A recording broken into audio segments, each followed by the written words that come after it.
I'm Dennis Anderson, and here's what's coming up on Almanac North. Reaction from a local business leader to the latest COVID restrictions ordered by Minnesota Governor Tim Walz. Law enforcement officials have been preparing for months for protests surrounding construction of Enbridge Line 3. We will hear from the St. Louis County Sheriff. And imagine living outdoors during a harsh northern winter. We have a field report from a Duluth homeless encampment. These stories and voices of the region coming up right now on Almanac North.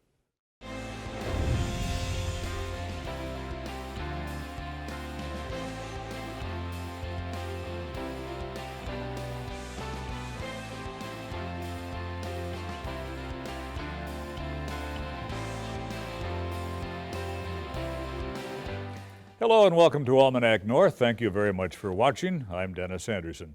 Julie is off this week as we alternate hosting the program during the pandemic. Our show is recorded on Thursday afternoon. Minnesota Governor Tim Walz this week announced continued closures of bars and restaurants to indoor service through January the 11th in the fight to stem the pandemic. The governor is allowing gyms and fitness centers to reopen at 25% capacity and will allow youth sports to resume on the 4th of January. We'll have more on the governor's order and reaction from the business community a bit later in our program.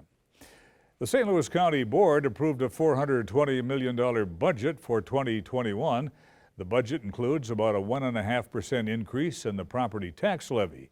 Now, the county's overall tax base has increased 4%, so most property owners will actually see a decrease in the county portion of their property tax statement. Duluth outdoor furniture maker Lall Designs has been sold to a Michigan firm, but its Duluth factory will remain open. Lall has about 80 employees and is known for its award-winning designs and furniture made mostly from recycled plastic. Buyer Landscape Forms will retain Lall CEO and founder Greg Benson, and he will become part of the new owner's executive leadership team. Elite installed an 80-foot wind turbine blade on the side of its downtown Duluth headquarters this week. The installation is symbolic as its energy division, Minnesota Power, has reached the 50% renewable energy threshold for electricity to customers. Minnesota Power's energy forward strategy to transition to cleaner energy sources includes hydro, wind, and solar power. And two northern Minnesota lawmakers were honored this week by the Coalition of Greater Minnesota Cities. Representative Mary Murphy of Hermantown was chosen as a legislator of distinction for making a positive impact on economic development in Greater Minnesota. And Senator Eric Simonson of Duluth was given the Legacy Award for retiring lawmakers who have had a positive impact on Greater Minnesota during their legislative careers. Construction on Enbridge's Line 3 pipeline across more than 300 miles of northern Minnesota began in earnest this month as the company received the necessary permits for construction. Demonstrations and protests from those opposed have also ramped up as construction commences. Now, earlier this week, 22 protesters were arrested by Aiken County authorities near where the pipeline will cross the Mississippi River north of Palisade. Demonstrations have also occurred on the Fond du Lac Reservation and elsewhere along the pipeline route. Law enforcement officials have been preparing for possible unrest during the pipeline construction. We spoke with St. Louis County Sheriff Ross Littman about the goal of law enforcement during potential protests. Once we saw that there was a great likelihood that the project is or could happen here in the state of Minnesota and come through our county and 12 others, all of the sheriffs along the route that could be affected by any issues surrounding this project, we got together and said, you know what, we need to start planning and preparing for a multitude of purposes, primarily for the safety of all people that are involved, including those that protest, property owners, citizens just in general, and also the people that are part of the pipeline project. So our work as a group which has been referred to, and actually we not referred to, but the name of our group is the Northern Lights Task Force. Started well over 2 years ago, and we've been actively meeting, planning for that sole intended purpose or mission to, to keep the law, keep within our counties the safety of all that are involved. We're totally on board and respectful and supportive of people exercising their First Amendment right, doing so in a legal and lawful manner, but not the opposite of that. Almanac North multi-platform producer Ramona Morozes continues to cover the pipeline protests, and we will have more updates for you as the situation evolves. Pipeline News in Wisconsin also leads our new feature called Voices of the Region. Each week we will hear from a journalist in our broadcast area and the stories they are reporting. Wisconsin Public Radio reporter Danielle Kaeding begins tonight with news about the Enbridge Line 5 pipeline in northern Wisconsin.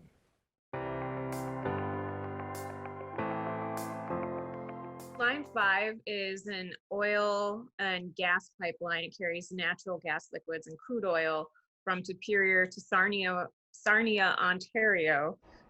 Carries about 23 million gallons of oil and natural gas liquids per day. This pipeline is proposed to be rerouted over a potentially 40-mile route outside of the Bad River Reservation in Ashland and Iron counties. And that's in response to a federal lawsuit that the tribe filed last year. Enbridge has said that this project would create 700 construction jobs during the reroute. And that's no insignificant amount of jobs for an area like this. Those are temporary jobs, but typically labor and union groups will argue, that's how we make our living, as we tie a number of these projects together. And so it comes at a time when we are really seeing a shift, both across Wisconsin and the nation and worldwide, where we're having this conversation right now about where do we want to be with economic development?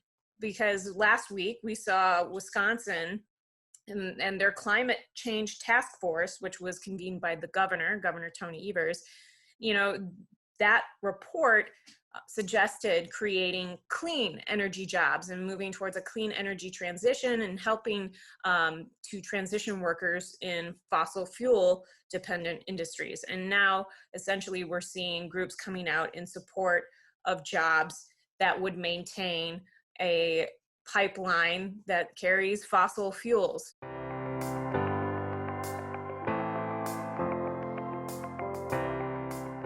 This has been something that's concerned rural healthcare providers because it has to be kept at temperatures colder than winter in Antarctica. The Pfizer vaccine requires a lot of dry ice to transport and also these super cold freezers to store it.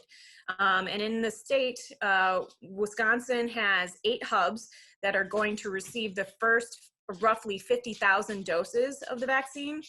So it will make its way across the state, but it's kind of a question right now as to whether it'll make it out to rural areas because of some of the problems that we're seeing with keeping it cool. And before it would spoil, it has to be used within 5 days after it's moved into refrigeration. In rural Wisconsin, we have healthcare clinics and hospitals that really aren't designed. They don't have that super cold storage like maybe bigger facilities do. So it's more likely that we would see mass vaccination of the rural areas with the Moderna vaccine once that is approved, because it doesn't require the same kind of cold storage.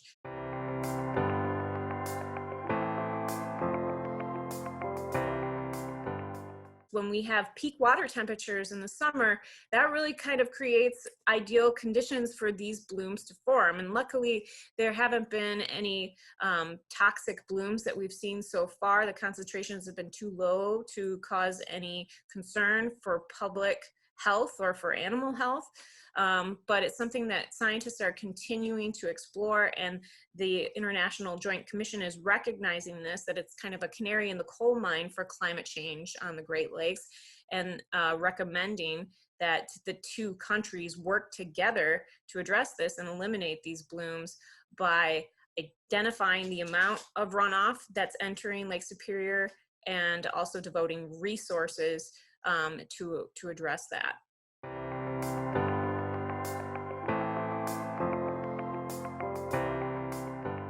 There's a lot of emotions around wolves, especially in northern Wisconsin, because this is an area where you definitely see a lot more conflicts because this is their range.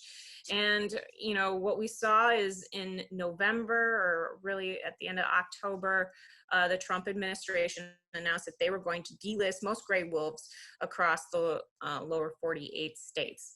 And so what that means is that whenever the animal is delisted or doesn't have federal protection, that would mean Wisconsin's wolf hunt would go into effect. And that season typically runs from, I believe, the first Saturday in November through the last day of February. And so that would set up a situation where if the wolf is delisted at the beginning of January, as federal officials have hoped, then potentially Wisconsin could hold a wolf hunt. But the DNR has said they are going to hold off on that, that really environmental regulators need more time to come up with an updated wolf management plan and talk with a variety of stakeholders, including tribes, about how to go about that.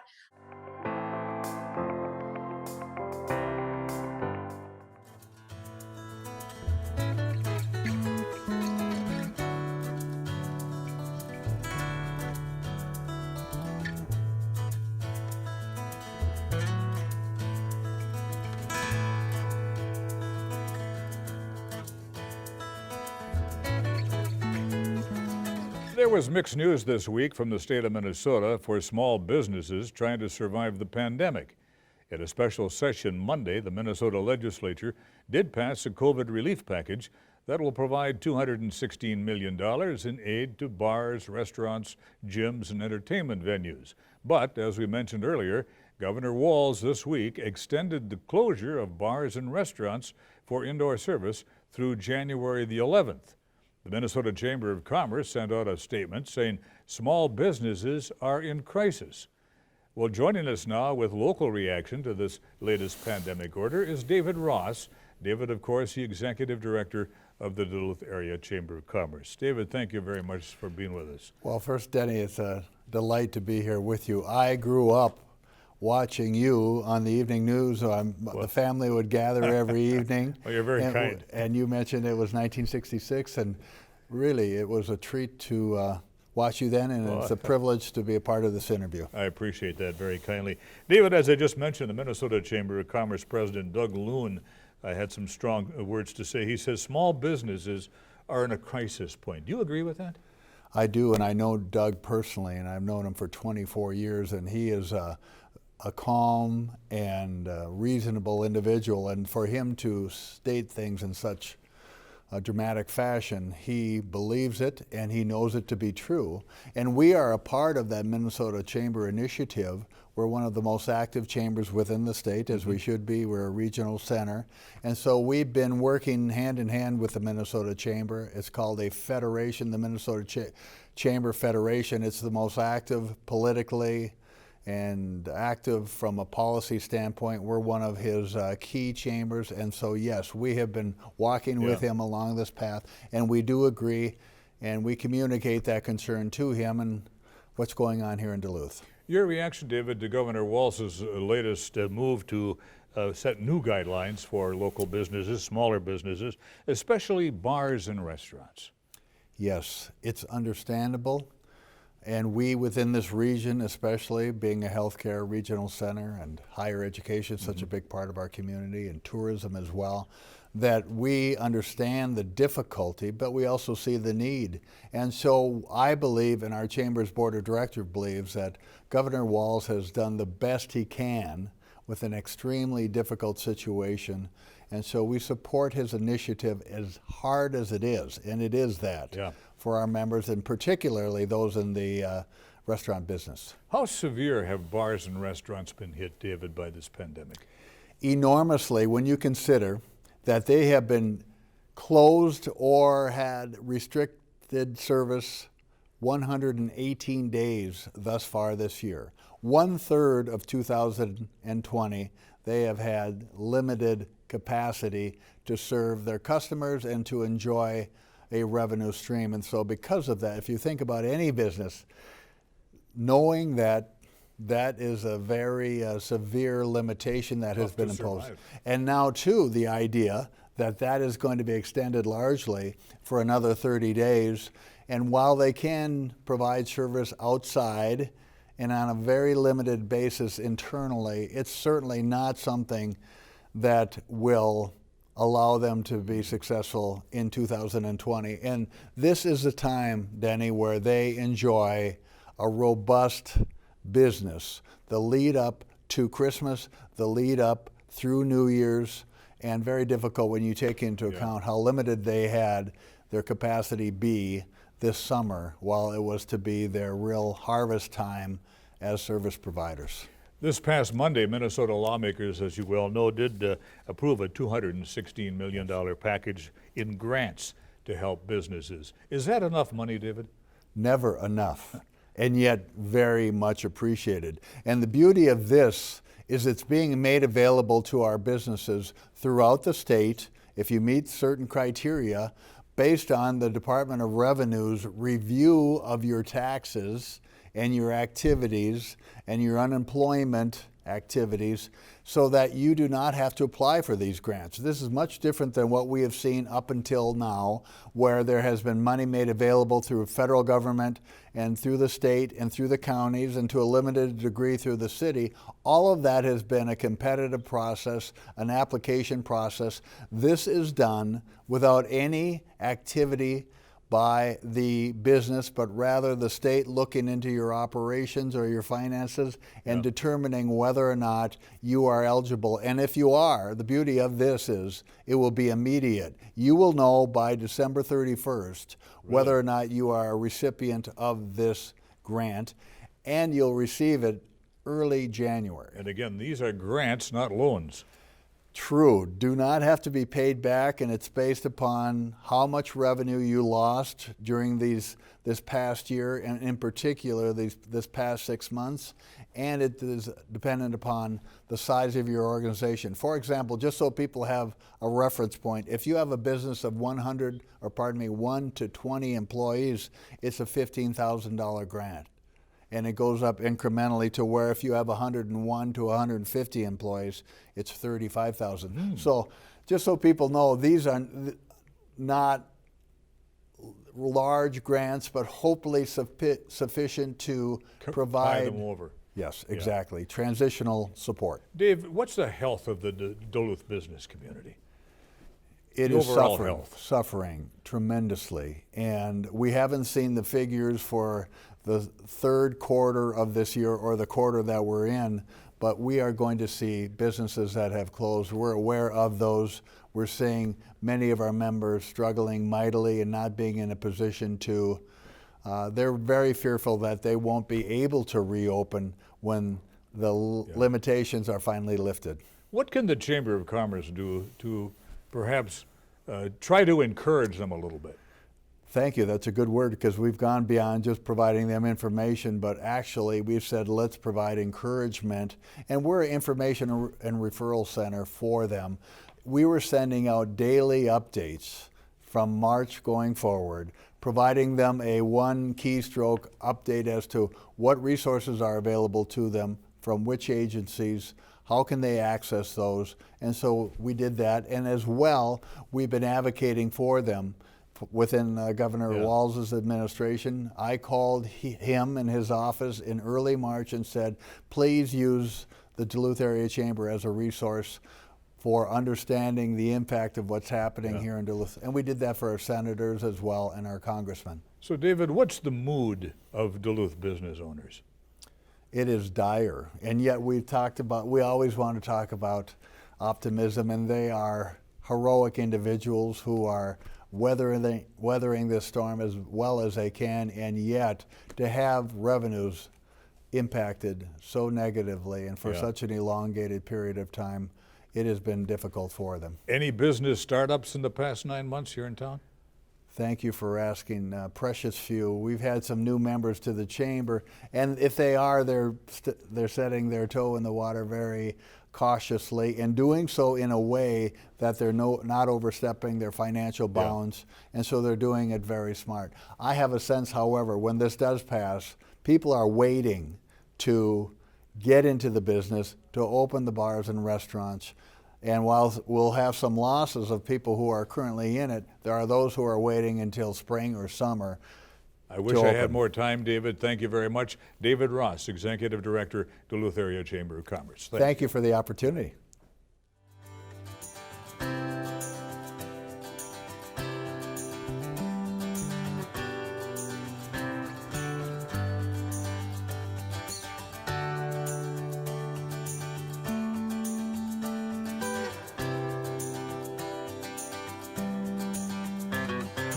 Well, the pandemic has complicated life for many homeless people in Minnesota. With dangerously cold temperatures and the holidays here, Almanac North continues a special focus on the homeless this month. Producer Ramona Morosis followed Deb Holman of CHUM as she conducted her street outreach work. Like this spot here it's been pretty consistent all through summer, and they're left alone in this area. We've had a long-term relationship. I mean, when I first met you, you were in a camper, right? Yeah, the first camper that he had. And they're just such a long wait for housing. So, Well, it looked like it was all good to go. I don't know, I got turned down this last time, and I just kind of dropped the ball now because, like a lot of people out here, it's harder to stay warm. Go in somewhere, buy a cup of coffee and sit there for 5-10 minutes, or go on a quick trip and charge your phone, or go in there and get a pizza, order a pizza and sit there and eat it, washing your hands. I heard you say that. I mean, COVID, it's really no difference because she feels homeless people are ostracized in general. So, like, I don't know how to elaborate on that. I just laughed because I thought, well, I've already had social distancing for a while now. Right.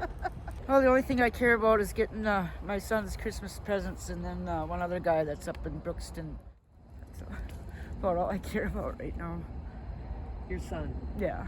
Yeah.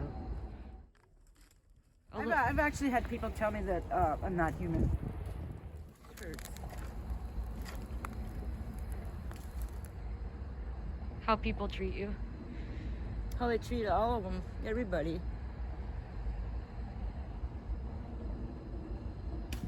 I talk to everybody, I always have.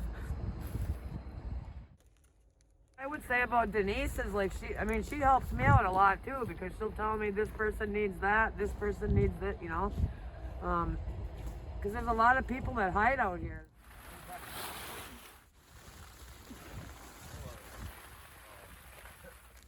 I'll always stand up for what's right is right and what's wrong is wrong. Everything in society has slowed down. I mean, but there's also a good benefit to that too, because now people are starting to realize what it might be to be homeless, because now they have to wait for the stimulus checks and all this other stuff to help out. I could have, my family and friends come see me, come visit. I could, have, a dinner, be able to have some kind of a holiday celebration at my apartment, but I mean, I don't drink and stuff like that. So, but just, for like a family thing, you think I want to invite my family to my tent? I have been homeless now here in Duluth for 4 years. I've been homeless since the fall of 2016. Yeah, this has been a spot for years, and people are left alone here. Seen numerous emails come through the city, one recently about a camp possibly in Lester Park, and it turns out it was just kind of like probably something that kids made or something. But people fear, like if you're walking down here and you see this and you run into somebody that you don't know, you might get scared. So I mean, my general experience but I've been doing this a long time, is that most people aren't, you know, that you don't need to be afraid. Just treat folks like you would treat anybody. Say hello in these hard times. You know, maybe carry like little gift cards with you or something, or so people can go get something hot at Quick Trip or Holiday, because people are struggling. I do believe we live in a community that cares. It's just where's the housing? We need to focus on the housing. Like, we can't wait. We can't wait any longer. People need to be housed. And, you know, nothing like that is going to happen immediately. It takes 2-3 years to do a housing project. So what can we look at? I know there's a couple options being looked at by the Affordable Housing Coalition group. I don't think they're really public yet, but just to get people off the streets. I would just like people to know that all homeless people don't steal, all homeless people are not on drugs, and homeless people are human. Some of them are more human than some of the other people, and that's all. Deb Holman stressed that the Duluth Warming Center is a safe and warm spot to go. DTA buses offer free rides to and from the Warming Center when it's open. Keep up with the latest from Almanac North by following us on social media. And we're also on Facebook, YouTube, and Twitter. And visit the WDSE website for updates on programming, news about the station, and upcoming events. And you can also download the PBS video app for on-demand viewing of your favorite programs. Almanac North will be off for the next 2 weeks due to Christmas and New Year's Day falling on Friday this month. So we ask you to join us for our next show, Friday, January the 8th. Thanks to our guests and the crew here in the studio. I'm Dennis Anderson, wishing you a Merry Christmas and a Happy New Year. Stay healthy, everyone, and be kind.